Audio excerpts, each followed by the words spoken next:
Hello दोस्तों, मैं विनायक मिश्रा। मैं आप सभी का आपके और अपने यूट्यूब चैनल विनायक मैथ्स में स्वागत करता हूं। जैसा कि हम लोग परसेंटेज टॉपिक पढ़ रहे थे और परसेंटेज टॉपिक में हम लोगों ने लगभग 90% पढ़ लिया है। आज उसका लास्ट वीडियो होगा। उम्मीद है कि आप लोगों के परसेंटेज के क्वेश्चंस पसंद आए होंगे। आपने घर जाके उसकी प्रैक्टिस की होगी। आपके पास जो भी बुक्स होंगी उससे सॉल्व करने का प्रयास किया होगा। उम्मीद है आपसे क्वेश्चंस लगे होंगे। तो परसेंटेज की श्रृंखला को समाप्ति की ओर ले जाते हुए आज उसके कुछ क्वेश्चंस और देखते हैं। चलिए आइए शुरुआत करते हैं। आपने देखा होगा कि परसेंटेज पूरा टॉपिक फ्रैक्शन पे डिपेंड है। मैंने मोस्टली सवाल फ्रैक्शन से सॉल्व कराए।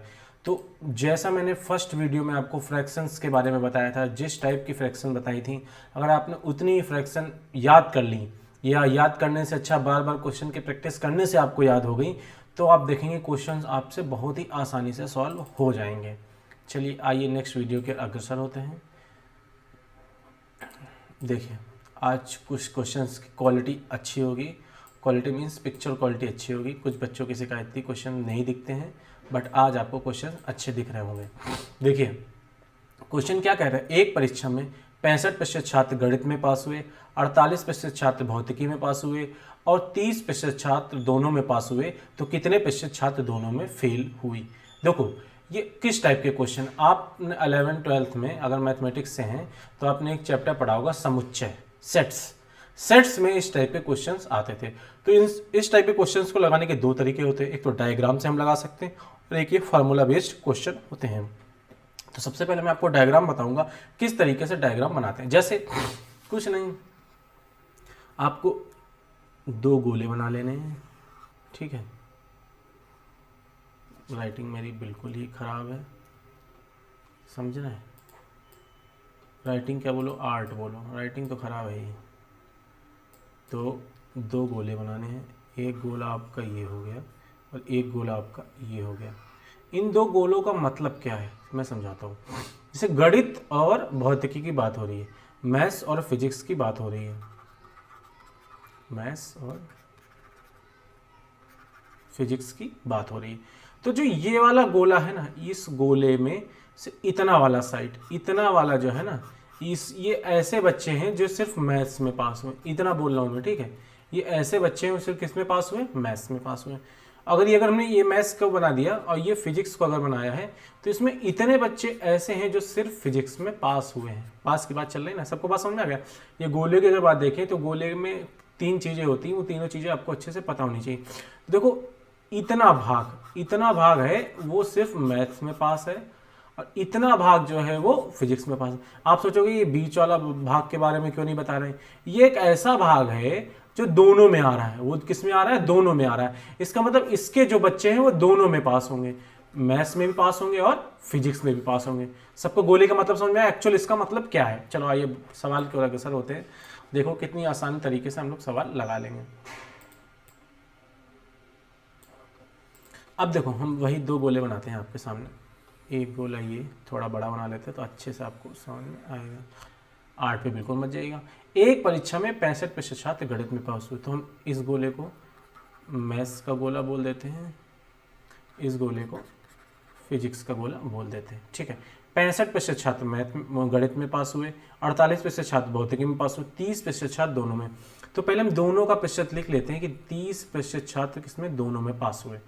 अब उसने बोला 65% छात्र गणित में पास हुए। उसने ये तो नहीं बोला कि 65% छात्र केवल गणित में पास हुए। 65% छात्र गणित में पास हुए, इसका मतलब उसमें कुछ ऐसे भी छात्र होंगे जो फिजिक्स में पास। अगर वो वर्ड बोल देता 65% छात्र केवल गणित में पास हुए, तो हम इसके लेफ्ट हैंड वाला, ये जो हमने बनाया ना, ये इसके लेफ्ट हैंड वाला पार्ट लेते, ये वाला अगर हम पार्ट लेते तो केवल की बात आती। उसने बोला 65% छात्र गणित में पास हुए, इट मींस इसमें कुछ ऐसे भी छात्र होंगे जो फिजिक्स में भी पास हुए होंगे।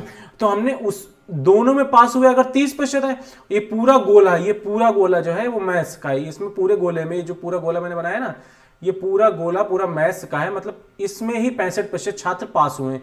अगर 30% ऑलरेडी आ चुके तो छात्र कितने बचे, 35%। इसमें देखो पूरे अगर गोले की बात करें तो 35 + 30, 65% छात्र गणित में पास है। और केवल अगर पूछ ले गणित में, तो केवल गणित में कितने पास है, 35%।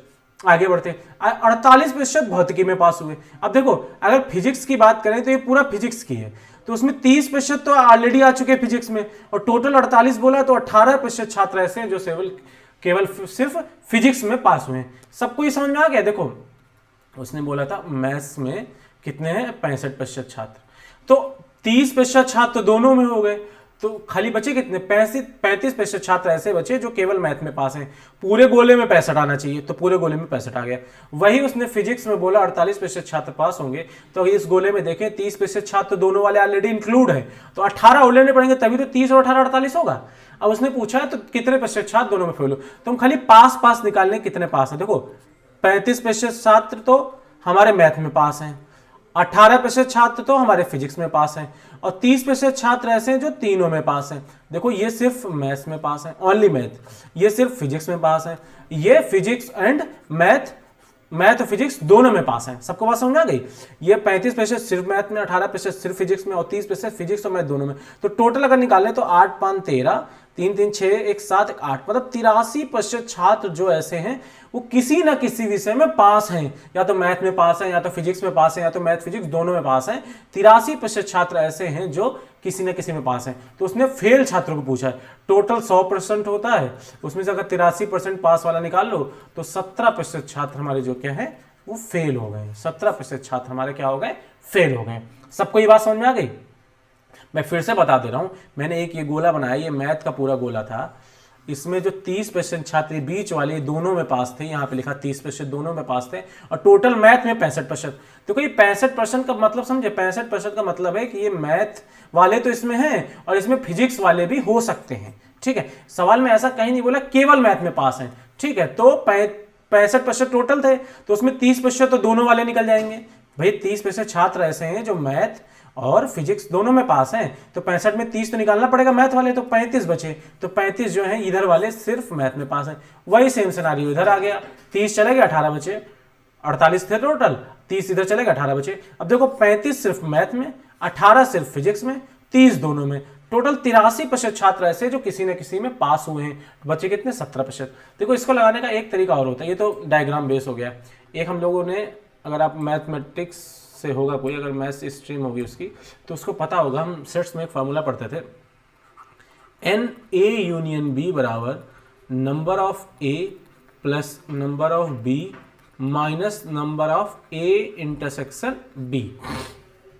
देखो ये जो होता था, मैं सबसे बताता दूं, ए यूनियन बी जो होता था, इसका मतलब होता था कि मैथ या मतलब दोनों में आता था, मैथ वाले भी आ रहे हैं, फिजिक्स वाले भी आ रहे हैं, दोनों वाले भी, सब आ रहे हैं। और ये जो इंटरसेक्शन का मतलब होता है, इंटरसेक्शन जो होता है ना, ये इसको इंटरसेक्शन बोलते हैं। ठीक है, इंटरसेक्शन का मतलब कॉमन, ओनली कॉमन की बात चल रही, और इसमें तो ऑल आ जाएगा, यूनियन में क्या आ जाएगा, ऑल आ जाएगा।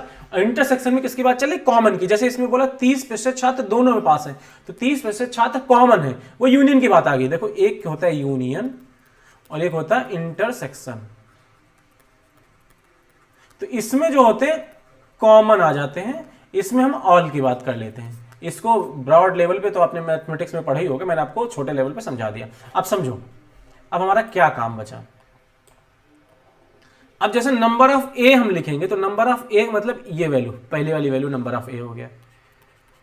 फिर 65%, नंबर ऑफ बी मतलब दूसरी वैल्यू 48% छात्र उसमें पास थे, और number of A union B मतलब जो दोनों में है, अगर इनको हल करोगे तो वही 83% आ जाएगा, कुछ नहीं आएगा। देखो इधर से अगर 18 आ जाएगा, 65 में 18 और 83%, मतलब 83% छात्र ऐसे आ गए। और मैंने बताया 83% छात्र ऐसे आ गए जो किसी न किसी विषय में पास हैं, जो किसी न किसी विषय में पास हैं। तो रिमेनिंग कितने बचे, 17% जो होंगे हमारे क्या होंगे, फेल होंगे।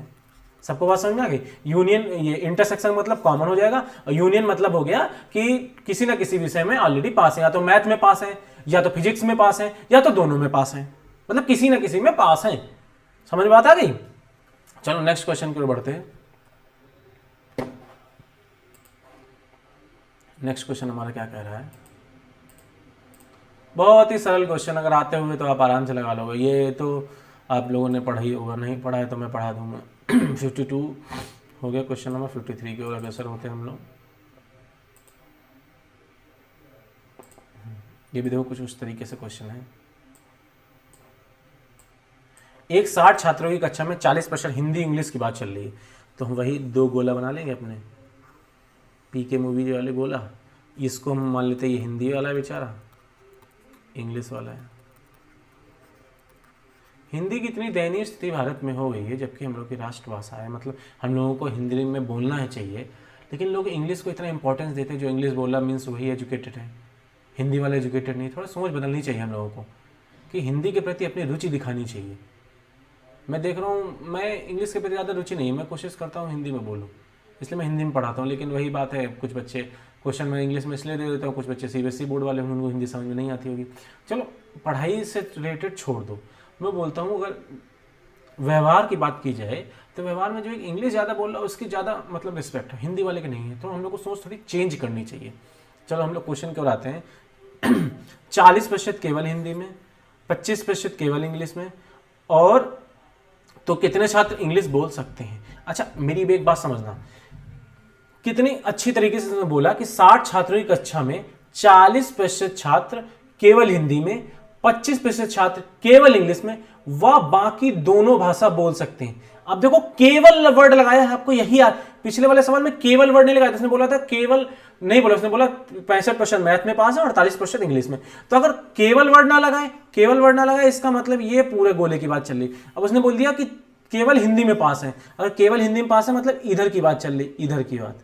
तो केवल हिंदी में कितने पास है? 40%। और केवल इंग्लिश में पास है कितने? देखो यहाँ पे हिंदी में पास ज़्यादा है, देख रहे हिंदी की कितनी वो रिस्पेक्ट है। तो केवल अगर इसमें पास है तो इधर वाला आ जाएगा। मैं देखो फिर से बता दे रहा हूँ, मैं अगर गोला बनाया, अगर केवल की बात करें तो सिर्फ इधर वाला, कॉमन वाला केवल में नहीं आता है। अगर टोटल की बात कर ले तो आ जाएगा, अगर टोटल की बात कर ले तो आ जाएगा। सबको बात समझ में आ गई? अब अच्छा देखो, टोटल 100% होते हैं, 40% ये हो गया और 25% ये हो गया, तो 65 हो गया। तो कॉमन वाले कितने बचे होंगे? 35 बचे होंगे। कॉमन वाले भाई देखो बड़ा बना दूँ, थोड़ा गंदा पंदा हो जाए तो एडजस्ट कर लेना। अगर ये 40 है और ये 25 है तो 40 25 65 हो गए, तो इधर कितना बचा? 35। तो ये हिंदी वाले, उसने बोला कितने साथ इंग्लिश बोल सकते हैं, तो अब देखो टोटल निकालना है हिंदी इंग्लिश बोलने वालों का। इसमें भी इंग्लिश ही पूछा है, हिंदी पूछे तो क्या हो जाता। तो इंग्लिश के बारे में पूछा गया है तो 25% तो केवल बोल लेते हैं और 35% ऐसे जो दोनों बोल लेते हैं, मतलब ये तो सिर्फ इंग्लिश बोल लेते हैं। ये ऐसे हैं जो हिंदी और इंग्लिश दोनों बोल लेते हैं। हालांकि इंग्लिश तो बोलते उसने टोटल पूछा कितने साथ इंग्लिश बोल लेते हैं, तो देखो 25 भी इंग्लिश बोल लेते हैं, ये 35 भी इंग्लिश बोल लेते हैं, तो 3 तो 5 1 6, मतलब 60% छात्र है जो इंग्लिश बोल लेते हैं। टोटल 60 थे, ये 60 दिए गए ना, इनका 60% निकाल लो, हटाओ परसेंट हटाओगे, नीचे 100 बढ़ाओगे, 1 2 36 छात्र ऐसे आ गए जो हमारे इंग्लिश बोल लेते हैं। अच्छा इसको और वही अपने उस तरीके से लगाना चाहें तो उस तरीके से भी हम लगा सकते हैं, कोई दिक्कत वाली बात नहीं। उस तरीके में थोड़ा क्या करना पड़ेगा, number of A union B बराबर number of A number of B minus number of A intersection B. देखो नंबर ऑफ ए इन्होंने दिया कितने? 40%। नंबर ऑफ बी दिया इन्होंने 25%। Number of A intersection B दे दिया, कॉमन नहीं दिया। अच्छा जब ये नहीं तो इसको 100% मानते हैं, तो इसको क्या मानते हैं? 100%। जब हमारा ये कॉमन वाला ना दिया गया तो हम मान लेते हैं 100%। देखो इसमें 100% की बात चले, 100% छात्र हैं जो कोई ना कोई भाषा बोलते हैं, या तो कोई हिंदी बोलता, या तो कोई इंग्लिश बोलता, या तो कोई दोनों बोलता। ऐसा तो नहीं कोई गूंगा हो, गूंगे की तो बात चल नहीं रही। तो इसमें ऑल में क्या आ जाएगा? 100% आ जाएगा। तो 40 25 65 उधर जाएगा, तो 100% माइनस 65% अगर आ जाओ तो number of A union intersection B बराबर number of A intersection B, 100 में से 65 गया, मतलब 35%। तो देखो इंग्लिश की बात चल रही, तो इंग्लिश में उसने बोला था कि 25% केवल इंग्लिश बोल लेते हैं, ये सिर्फ इंग्लिश बोल लेते हैं। और नंबर ऑफ ए इंटरसेक्शन भी मैंने कॉमन निकाल लिया, मतलब कॉमन का मतलब 35% छात्र ऐसे हैं जो दोनों बोल लेते हैं। तो ये इंग्लिश और हिंदी दोनों बोल लेते हैं, 35% छात्र ऐसे हैं। तो टोटल छात्र कितने हो गए? 60%। देखो ये भी इंग्लिश बोलते हैं, इंग्लिश बोल रहे हैं 25%, और इंग्लिश हिंदी बोल रहे हैं तो ऑलरेडी इंग्लिश तो बोल ही रहे हैं, मतलब 35 और ऐड होंगे, तो 60% निकालना। 60 का 60% निकाल लो, कितना आंसर आ जाएगा? 36 आ जाएगा। आप इन सवालों को दोनों तरीके से सॉल्व कर सकते हो, कोई कठिन सवाल नहीं है। चलो आगे बढ़ते हैं। इसी टाइप के क्वेश्चन मैंने परसेंटेज में आपको लगभग सब टाइप के क्वेश्चन पढ़ा दिए हैं। 52 53 और क्वेश्चन नंबर 54 की ओर हम अग्रसर होते हैं। 50 नंबर क्वेश्चन नंबर 50 ये 4। आप समझो एक गांव में 60% परिवारों में प्रत्येक के पास एक गाय है, 30% के पास भैंस है और प्रत्येक 15% के पास दोनों गाय व भैंस है। यदि कुल 96 परिवार हो तो कितने परिवारों के पास गाय या भैंस नहीं है? वही गाय भैंस बोलो, चाहे हिंदी इंग्लिश बोलो, चाहे मैथ फिजिक्स बोलो, फंडा अपना वही लगना है। ये मान लेते हैं गाय मानता है, ये भैंस है। अगर ये गाय है तो ये भैंस है। अब उसमें बोला 60% परिवारों में से प्रत्येक के पास एक गाय। अब इसने केवल नहीं बोला, तो केवल नहीं बोला इसका मतलब पूरे सर्किल की बात कर रहा है। अब 30% के पास भैंस है, यहां भी केवल नहीं बोला मतलब पूरे सर्किल की बात कर रहा है। और प्रत्येक 15% के पास दोनों, मतलब 15% तो बीच में आ गया, 15% तो बीच में आ गया। अब उसने गाय के बारे में बोला 60%, गाय को बोला 60%, ये मतलब पूरे सर्किल को 60 बोला। 60 में 15 जा चुका तो कितना बचा? 45%। और भैंस के बारे में बोला उसने 30%, अगर 30 में से 15 जा चुका कितना बचा? 15%। तो टोको गाय की अगर बात करें तो 45% के पास गाय है। अगर हम भैंस की बात करें तो भैंस 15% के पास है। अगर हम गाय और भैंस दोनों की बात कर लें तो 15 ये हो गए। तो टोटल हमारा 15 ये 30 और ये 75% ऐसे परिवार हैं जिनके पास गाय भैंस है। गाय भैंस दोनों में से कोई ना कोई एक है। इसने पूछा कितने परिवार के पास गाय भैंस नहीं है, तो अगर 75 के पास है तो 25% के पास नहीं है, 25% के पास नॉट एप्लीकेबल नहीं है। टोटल परिवार कितने थे? 96। 96 का 25% निकालना, 25% मतलब 1/4, 4 दुनिया 4 चौको 16, 24 परिवार ऐसे हैं जिनके पास ना तो गाय है ना तो भैंस है। आप इसको उस वाले तरीके से भी लगा सकते हैं। अब बार बार दोनों तरीके बताना उचित नहीं है, आप लगा लें, कुछ घर पे भी प्रैक्टिस करें, ऐसा नहीं सब मैं ही बताता रहूं। आप घर पे प्रैक्टिस नहीं करेंगे तो कैसे आगे बढ़ेंगे? ठीक है, नेक्स्ट क्वेश्चन की ओर अग्रसर होते हैं। देखिए अगला क्वेश्चन कौन सा है हमारा। अब तो कोई ज़्यादा क्वेश्चन बचे नहीं, यही टाइप था, एक दो मिसलेनियस क्वेश्चन भले पड़े हों, देख लेता हूँ। ये क्वेश्चन नंबर 54 हो गया, 55, क्वेश्चन नंबर 54 की ओर अग्रसर होते हैं। ये देखो, ये जो क्वेश्चन है ना, ये किस सवाल से है? जैसे मैंने कल आपको वो चुनाव वाले कराए ना, सेम उसी पे डिपेंडेंट क्वेश्चन है, कोई दिक्कत वाली बात नहीं। क्या बोला? एक व्यक्ति अपनी आय का 5% यात्रा में, बचे का 20% भोजन में तथा 120 रुपये दान में देता है। यदि उसके पास अभी भी 1400 बचे हों, यदि उसके पास अभी भी 1400 बचे हों तो व्यक्ति की आय बताइए। मैंने व्यक्ति की आय मान ली कितनी? x है। वही जैसे हमने लगाए थे ना चुनाव वाले, वैसे क्वेश्चन है, ठीक है। अब उसमें बोला 5% यात्रा में उसने खर्च किए, तो 5% की फ्रैक्शन वैल्यू कितनी होती है? 5% की फ्रैक्शन वैल्यू 1/20, मतलब 20 में से एक उसने यात्रा पर खर्च कर लिया तो उसके पास बचा कितना? 19/20।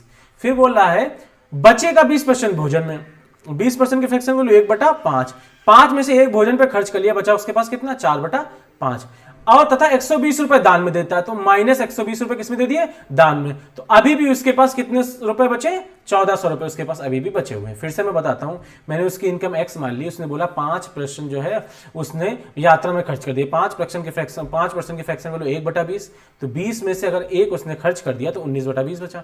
शेष का 20% भोजन पर, 20% मतलब 1/5, 5 में से एक भोजन पर खर्च कर रहा तो 4/5 बचा होगा, माइनस 120 रुपए का इतना उसने खर्च किया, इतना खर्च करने के बाद बचा हुआ है, इनमें से उसने 120 रुपए दान दे दिए, दान देने के बाद 1400 रुपए बच गए। हल कर लो, 120 उधर जाएगा तो 1400 में जुड़ जाएगा तो 1520, x गुणे 19/20 गुणे 4/5, कोई दिक्कत नहीं। ये 19 8 152 होता है भाई। 19 का पहाड़ा आता है कि 19 का पहाड़ा भी नहीं आता है भाई, पहाड़े तो आपको आने चाहिए। और अगर ये काट लोगे तो ये 4 पंचे 20 हो जाएगा, 19 कुछ 25 8 2 55 25 25 220, ये कितना आ रहा है? 2000 आंसर आ रहा है। एम आई राइट? एक बार और हम लोग देख लेते हैं कैलकुलेशन। x गुणे 19/5, 4/5, 19/20, 120 हो जाएगा तो 1520 आ जाएगा। 19 8 152 होता है, 19 में 171 होता है, ये भी सही है, ठीक है। तो आ जाएगा क्लियर। तो टोटल उसकी आय कितनी होगी? 2000। इस क्वेश्चन को लगाने का एक और तरीका मैं आपको बताता हूँ, वैसे तो ये तो तरीका है ही, लेकिन एक और तरीका मैं आपको बता देता हूँ। जैसे हम क्या करते हैं, 5% की वैल्यू कितनी होती है? 1/20, जितनी फ्रैक्शन दी उसको सामने लिख लो। 20% की वैल्यू कितनी होती है? 1/5। 20% की फ्रैक्शन की वैल्यू कितनी होती है? 1/5। अब क्या है ना, हम एक ऐसी चीज मान लेते हैं, मतलब टोटल उसकी आय परसेंटेज में अगर मान लें, टोटल आय उसकी किस में मान लें? परसेंटेज में। तो इन दोनों की मल्टीप्लाई करा के हम आय मान सकते हैं, इन दोनों की मल्टीप्लाई करा के आय मान सकते हैं। या 20/5 का एलसीएम सोच लिया, उसकी 100 यूनिट आय है। कितनी आय? 100 यूनिट। और अपनी आय का 5% यात्रा में, 5% अगर यात्रा में खर्च कर लेता है तो बचा कितना? 95। 5% यात्रा में खर्च कर लेता है, बचा कितना? 95 यूनिट। अब बचेगा 20% भोजन में, बचेगा 20% किसमें? भोजन में। तो बचा कितना 80%, इसका 20% निकालना कोई कठिन नहीं। देखो 10 निकालने के लिए 10 से भाग करोगे 10 9.5 आ जाएगा, 20 इसका दोगुना होगा, दोगुना कितना आ जाएगा 19 आ जाएगा। भाई परसेंटेज निकालना आपको आना चाहिए। अगर 20 में कठिनाई हो रही है तो 95 का हम 10% निकालेंगे, 10 से भाग देंगे 9.5 और इसी का दोगुना कर देंगे तो कितना 19 आ जाएगा। तो 95 में से अगर 19 चला गया, अच्छा डायरेक्ट 19 घटाना भी सीखो, 95 में से हम डायरेक्ट 20 घटा देंगे। अगर 95 में से हम 20 घटा देंगे कितना आएगा 75 आएगा। हमको घटाना 19 था, मतलब एक ज्यादा घटा दिया तो एक बढ़ा दो, 95 में से 19 घटाओ कितना आ जाएगा 76 आ जाएगा। मतलब ये सब आपको आना चाहिए तभी कर पाओगे। अगर ऐसे आप कर रहे हो 95 में से 19 गया, एक हासिल लिया 15, ये 6 आ गया, 8 में से 1 गया 7, 76, तो थोड़ी प्रॉब्लम क्रिएट हो सकती है आप लोगों के लिए। अब कितना बचा 76 यूनिट बचा उसके पास। अब कितना उसका पास बचा 76 यूनिट बचा। अब इस 76 यूनिट में से 120 रुपए दान देता। अब देखो यहीं पे थोड़ी समझने वाली बात है, ये यूनिट है और ये 120 रुपए है, ये यूनिट है, ये क्या 120 रुपए है। ये दान करने के बाद 1400 रुपए उसके पास बच जाते हैं। तो 76 यूनिट की वैल्यू निकाल लो यहाँ से, 120 उधर चला जाएगा तो 1520 आ जाएगा। तो यहाँ पे अगर हल कर लो तो ये क्या आ जाएगा 19 चक्कू 76 यूनिट और 19 अट्ठे 152, तो एक यूनिट की वैल्यू यहाँ पे कितनी आ जाएगी 20 रुपए। एक यूनिट की वैल्यू कितनी आ जाएगी 20 रुपए, और 100 यूनिट की वैल्यू निकालनी तो 100 गुणे 20, टोटल उसकी आई कितनी आ जाएगी 2000 आ जाएगी। हम इस तरीकों को थोड़ा सा इसलिए अवॉइड करते हैं ना कि बच्चा थोड़ा सा यहाँ पे कंफ्यूज हो जाता है। मतलब 76 यूनिट है, उसने बोला 120 रुपए, उसने बोला कि 120 रुपए दान दे दिए। अगर परसेंटेज में बोलते तो डायरेक्ट इससे घटा देते हैं। तो ये आपको थोड़े ध्यान रखने वाली बात होती है। अगर जो ध्यान में रख ले तो ये लगा ले, कोई तरीका लगा ले, कोई दिक्कत नहीं। लेकिन अगर ध्यान नहीं रख पा रहा तो जो मैं पहले तरीका बताया तो उसमें डायरेक्ट आप सॉल्व कर सकते हो। एक ही तरीका होता है, जो समझ में आए वो लगा लो, दोनों सही है। कैलकुलेशन थोड़ी फास्ट होनी चाहिए, सारा खेल कैलकुलेशन का, बाकी किसी का कुछ भी नहीं है। कैलकुलेशन अच्छी कर रहे हैं तो सब कुछ हो जाएगा, नहीं तो भाई तुम भूल जाओ जॉब लेना। 56 क्वेश्चन नंबर 56 की ओर अगर अग्रसर होते हैं। देखो क्वेश्चन बहुत देखने में बड़ा लग रहा होगा ना आपको लग रहा होगा क्वेश्चन बहुत बड़ा है। क्वेश्चन कोई बड़ा नहीं। किसी पुस्तकालय में 20% किताब हिंदी, बची हुई किताबों का 50% अंग्रेजी तथा बची हुई किताबों का 30% फ्रेंच तथा शेष बची हुई 6300 किताबें धार्मिक किताबें। पुस्तकालय में किताबों की संख्या बताइए। कुछ नहीं बोला, बची करता चला गया। बचा लो, खाली बचा लो उसको। पुस्तकालय में 20% किताब हिंदी की, तो 20% किताब हिंदी की मतलब 1/5। 5 में से अगर एक हिंदी की है तो शेष किताबें कितनी 4/5। आगे बढ़ो। 50% अंग्रेजी की, 50% की वैल्यू 1/2 होती है। अगर 2 में से एक अंग्रेजी की तो बची कितनी 1, फ्रैक्शन आना चाहिए। फिर बोला 30% फ्रेंच की है, 30 की फ्रैक्शन 3/10। 10 में से अगर 3 फ्रेंच की तो बची कितनी 7/10। ये सब बचा और उसने लास्ट में बोला कितना बचा 6300 बचा। कितना बचा 6300 बचा ही बचा करना है। अब इसको हल कर लो, इसमें कोई दिक्कत है। देखो 2 दूनी 4 काट दोगे, 2 पंचे 10 काट दोगे, ये 7 ने 63 हो जाएगा, और 25 ने 225, तो 22,500 टोटल पुस्तकालय में क्या थी किताबें थी। बचा के हमारा आंसर आ गया। देखो आपको लग रहा होगा क्वेश्चन बहुत टफ है, भाई कुछ भी टफ नहीं था, इसमें कुछ टफ था। और अगर इसको 100 मान के लगाओगे थोड़ा टिपिकल डाटा हो सकता है। एक्स मान के लगा रहे हो तो मैंने वोट वाले भी क्वेश्चन आपको बताया, आप एक्स मान के लगाओ और ये वाले भी लगाओ, तो आपका क्वेश्चन में कोई प्रॉब्लम नहीं आएगी। आप आसानी से क्वेश्चन के साथ टैकल करते चले जाओगे। क्वेश्चन नंबर ये भी हो गया 56। और ये क्वेश्चन नंबर कौन सा है, ये भी देख लो। बचा बची, चोरी चोरा सब चल जाएगा भाई। एक कॉन्ट्रैक्टर के पास कुछ तार है, 10% भाग चोरी कर लिया गया, बचे का 70% भाग बेच दिया जाता है। तार की वास्तविक लंबाई ज्ञात कीजिए। 810 मीटर तार अभी भी बचा लो भाई। टोटल तार की लंबाई कितनी मान ली x। 10% भाग चोरी हो गया, 10% की फ्रैक्शन बोलो 1/10। 10 में से एक चोरी हो गया, बचा कितना 9/10। 70% भाग बेच दिया गया, 70% मतलब 7/10 बेच दिया गया, 10 में से 7 बेच दिया गया, बचा कितना 3/10। और अभी भी उसके पास कितना बचा 8/10। 9 तियां 27 तियां 81, तो टोटल तार की लंबाई कितनी थी 3000 मीटर। एक मतलब हमें 5 सेकंड से ऊपर नहीं लगेगा सवाल को लगाने में, अगर आपको फ्रैक्शन आती है। कितनी स्पीड से मैंने बता दिया। टोटल तार की लंबाई हमने x मान ली, 10% उसने भाग चोरी कर लिया तो 10% की फ्रैक्शन वैल्यू 1/10। 10 में से एक चोरी हो गया तो 9/10 बचा। फिर 70% भाग बेच दिया गया तो 7/10 बेच दिया गया, 10 में से 7 बेच दिया गया तो 3/10। टोटल 8, 9 तिया 27 तिया 81। सबको बात समझ में आ गई ना। अगर 27 तक कर पाओ तो 9 ने 81 कर लो, फिर 3 तिया 9 कर लो भाई। 27 ये सब आना चाहिए। 3 6 8। देखो हम ये नहीं बोलते कि आपको 27 का पहाड़ आना चाहिए, कुछ आना चाहिए।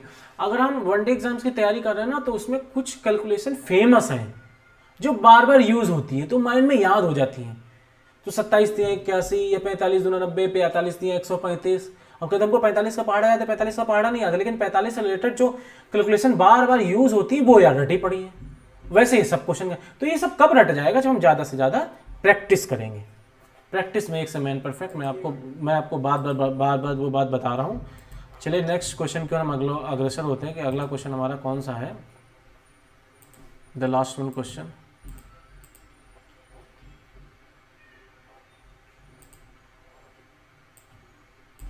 Question number 58। क्वेश्चन नंबर 58 की अगर बात करें, क्वेश्चन नंबर 58 में हम देखें तो किसी व्यक्ति के वेतन में 20% की वृद्धि की गई, फिर उसमें 20% की कमी की गई, तो इसके वेतन में प्रतिशत परिवर्तन बताइए।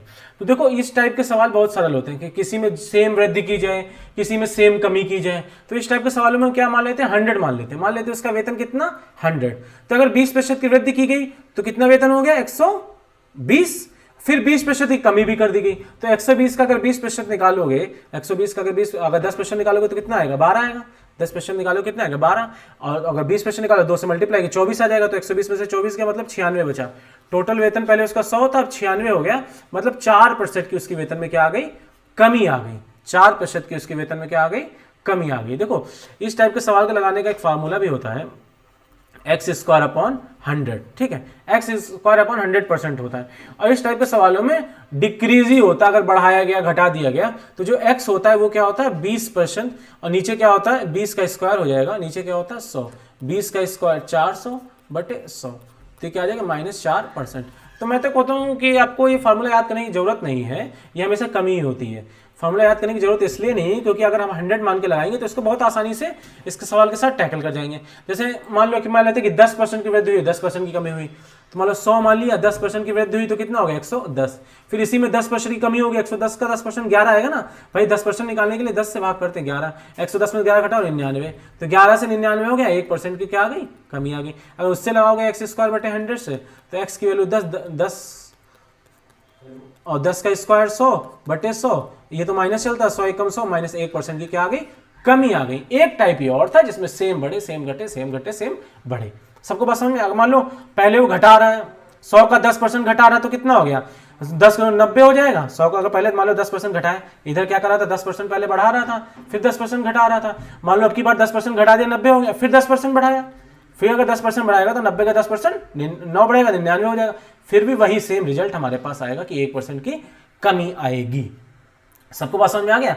ये फार्मूला इसमें यूज होता है, फार्मूला लगा लो, या तो मैं तो कहूंगा कि आप 100 मान के लगाओ तो ज्यादा सही रहेगा, फार्मूले के चक्कर में ना पड़िए। तो यहां पे हमारा परसेंटेज टॉपिक पूरा एंड होता है। अब आपका काम क्या है कि आपके पास जो भी बुक्स वगैरह हैं उसमें मैथमेटिक्स की बुक में परसेंटेज टॉपिक खोलिए, सारे सवाल लगाइए, इंटरनेट पे सवाल खोजिए और जो प्रीवियस ईयर आए क्वेश्चन खोजिए, मतलब सवाल आपको लगाने हैं। आप ऐसा मत सोचिए कि किसी भी ऑनलाइन क्लास में आपकी किसी बुक में जैसे 400-500 सवाल दिए होते हैं वो 400-500 सवाल डिस्कस कर लिए जाए, क्योंकि कोई भी बुक अगर उठा के देखेंगे तो एक टाइप के 20-20 क्वेश्चन दिए होते हैं। मैंने आपके इस परसेंटेज की क्लास में सारे टाइप डिस्कस कर लिए, इसके अलावा कोई और टाइप नहीं है, छोटे मोटे सवाल हैं और टाइप इसी टाइप से और सवाल बनते हैं, डाटा चेंज होके बनता है, थोड़ा कुछ इधर घुमाता है थोड़ा कुछ उधर घुमाता है, वो नया सवाल क्रिएट हो जाता है। लेकिन अगर आपने एक्चुअल बात समझ ली परसेंटेज की तो आपसे परसेंटेज का कोई भी क्वेश्चन नहीं छूटेगा। नेक्स्ट आने वाले वीडियो में कुछ नया टॉपिक आएगा, हो सकता है अगले हफ्ते मेरी वीडियो कम आए, अगले हफ्ते मुझे थोड़ा सा काम है, कुछ काम से मैं अपने घर जा रहा हूँ, तो अगले हफ्ते थोड़ा सा एडजस्ट करिएगा, लेकिन उसके अगले हफ्ते वीडियो कंटिन्यू हो जाएंगी।